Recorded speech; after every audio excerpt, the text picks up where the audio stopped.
Puji Tuhan, Shalom, selamat pagi, selamat siang, selamat sore, ataupun selamat malam. Buat teman-teman, Bapak Ibu, Saudara-saudari dimanapun berada pada kesempatan ini, saya berharap kita senantiasa diberkati oleh Tuhan kita yang hebat dan Tuhan yang luar biasa, yaitu Tuhan kita Yesus Kristus. Dan pada kesempatan ini kembali berjumpa dengan saya di channel Perianto Zamasi. Teman-teman, kali ini saya akan membagikan kepada kita semua, rupanya kembali terjadi yang namanya pembubaran ibadah umat Kristen. Dan ini terjadi di bulan suci Ramadan, di mana saudara-saudara kita, umat muslim, seharusnya mereka bisa menenangkan diri, menjaga hati, mengendalikan emosi, tetapi yang terjadi bukan seperti itu. Ya, yang terjadi malah mereka membubarkan ibadah umat Kristen. Dan yang paling parahnya itu, di saat dibacakan pernyataan bahwa tidak lagi diadakan ibadah di rumah tersebut, ya, ada personil polisi banyak banget yang mengawal acara itu, kegiatan itu, teman-teman. Artinya, sepertinya mereka mendukung apa yang dilakukan oleh beberapa oknum atau kelompok yang membubarkan ibadah tersebut. Dan pada kesempatan ini teman-teman, saya tidak mau lagi berlama-lama, langsung saja saya akan membagikannya kepada kita, dan kita akan lihat bersama apa yang terjadi, ya kan? Dan kita akan coba lihat, saya akan tampilkan di sini teman-teman, saya ambil dari akun Instagramnya Bang Permadi Arya. Ini dia ya, saya akan tampilkan. Nih, nah itu kan udah kelihatan dari sini banyak polisi, ada polisi, dan banyak warga di situ.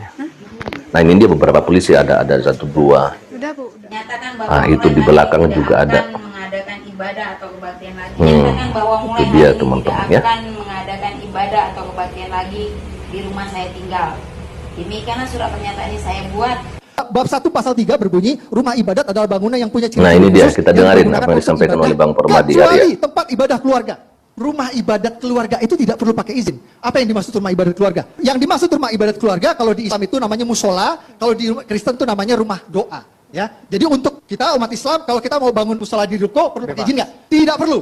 Tidak perlu pakai izin. Begitu juga orang Kristen. Orang Kristen mau bikin rumah doa di rumah atau di ruko itu tidak perlu minta izin. Nah ini penting sekali buat umat Kristen tahu. Jadi supaya jelas, kalian ibadah di rumah, kalian ibadah di ruko, tidak perlu minta izin.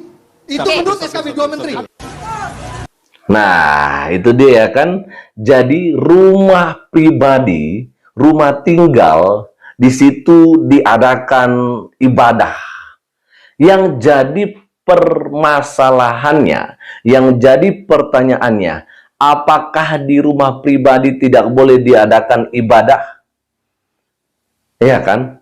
Padahal yang namanya juga rumah pribadi, orang mau melakukan kegiatan apapun di rumah tersebut, tidak ada yang melarang.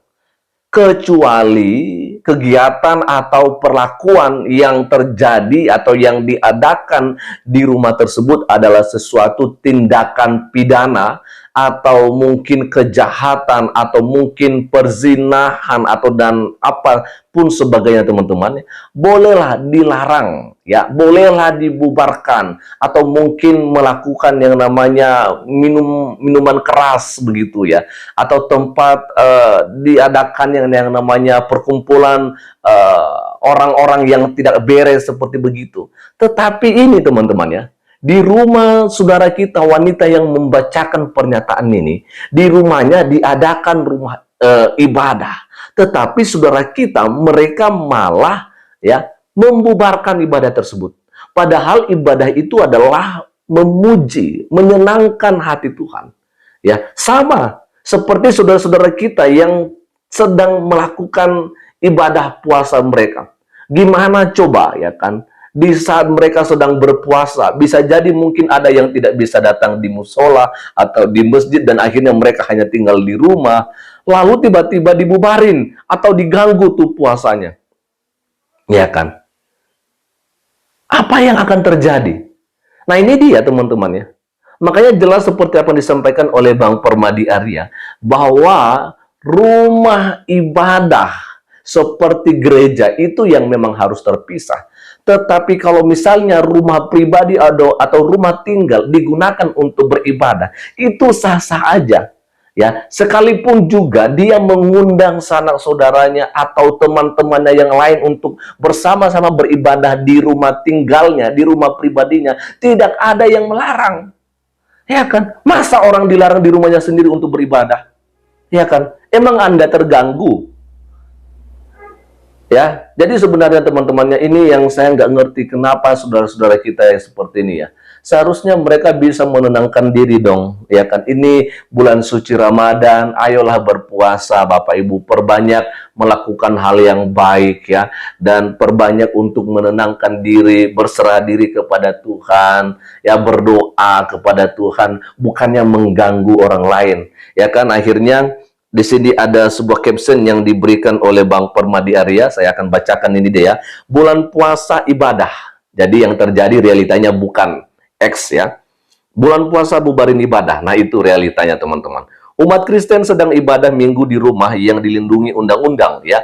Dibubarin warga, dipaksa bikin surat pernyataan tidak akan ibadah lagi. Parah nih ya. Parahnya dikawal personil Polsek Balaraja. Nah, benar ya, tadi ada personel polisi dan bukan hanya 1-2 orang, tapi banyak teman-teman ya. Tapi mereka malah mengawal ya di saat saudara-saudara kita ya membubarkan ibadah tersebut. Aneh sekali ya. Apakah bapak-bapak polisi tidak paham aturan SKB 2 Menteri, ibadah di rumah tidak perlu izin? Kok bisa mengawal intoleransi pembubaran ibadah yang notabene dilindungi undang-undang, ya kan? Dan di sini guys, tolong mention sebanyak-banyaknya 3 akun bapak-bapak polisi ini di kolom komentar. Share videonya di Instastory kalian, viralkan kejadian siang tadi hari Minggu 17 Maret 2024 di Jalan Sagabunar, Balaraja, Kabupaten Tangerang. Lagi-lagi di Tangerang, Banten, teman-teman. Wow, Banten, kalau nggak Banten, Jawa Barat. Dan disitulah banyak terjadi yang namanya pembubaran ibadah umat Kristen. Ya kan? Nah, oke, kita akan coba lihat saja, teman-teman. Ya, rupanya tadi ada 3 personil ya. Di sini kita akan coba melihat beberapa komentar yang ada. Ini dia dari Iwan Putras. Ya, Islam itu agama kurang toleran. Maaf ya. Lalu berikutnya ada dari Hense Valentino. Abang kan Prabowo sudah menang dan Dennis Regar juga sudah bayar taruhannya. Cobalah minta jatah menteri agamanya bang. Ada respon dari Bang Permadi Arya. Denny belum bayar. Hehe.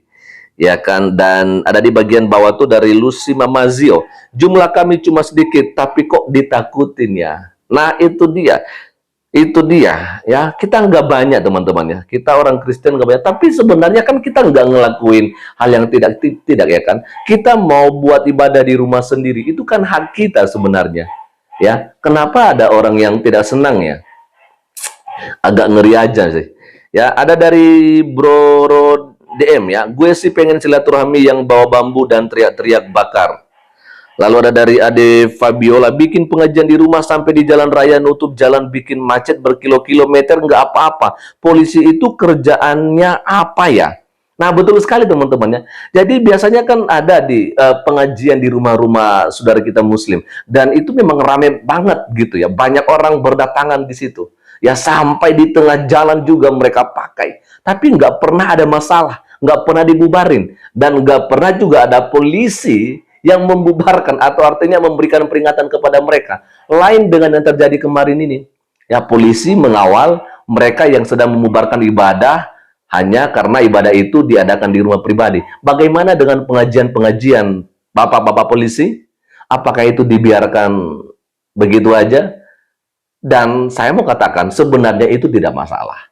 Selama kebaikan yang dilakukan oleh siapapun juga di bumi Indonesia ini, maka kita tidak boleh membubarkannya, ya. Lalu ada dari Queen Mix ya, bosen lama-lama, takut amat mereka ya. Sejak lahir kami dipaksa dengar suara tua yang gede-gedenya, yang nggak tanggung-tanggung, nggak bikin kami goyah imannya. Kalau kalian takut goyah, artinya iman kalian tipis setipis kartu ATM. Ya, kita sih nggak bakal terganggu juga ya dengan apapun suara-suara dari saudara kita Muslim ya, karena ya kita menghargai mereka gitu ya. Artinya bukan bukan karena kita nggak terganggu secara ini sebenarnya, memang terganggu, tapi ya itu memang udah hak mereka ya kan. Artinya ya dengan gedenya suara tua memang kita agak risih, tapi kita nggak mau ambil pusing ya kan. Mereka sedang menjalankan ibadah mereka, nggak apa-apa gitu kan, biarin aja. Kan ada waktunya juga mereka akan berhenti, nggak mungkin sepanjang hari dong ya kan. Jadi ya udah, seharusnya mereka juga begitu.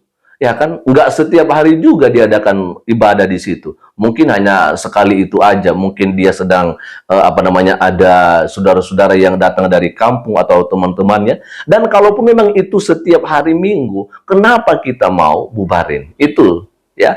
Oke, kita akan coba lihat ini yang bagian terakhir ya. Ada 3 komentar lagi. Ada dari Hafid Yusuf Duki. Saya Muslim, di samping rumah saya non-Muslim. Tapi Minggu kadang rumahnya dibuat untuk beribadah ya dengan jemaatnya. Kami tidak terganggu sama sekali. Malah kami menghormati indahnya toleransi. Nah, ini dia yang luar biasa. Saudara kita Hafid Yusuf Duki ini adalah seorang muslim dan katanya di samping rumahnya ada rumahnya non-muslim dan tiap hari Minggu diadakan ibadah tersebut, ya, diadakan ibadah di rumah tersebut dan katanya pengakuannya dia tidak merasa terganggu dengan ibadah-ibadah yang dilakukan. Dia malah menghargai, menghormati, itulah toleransi yang sebenarnya.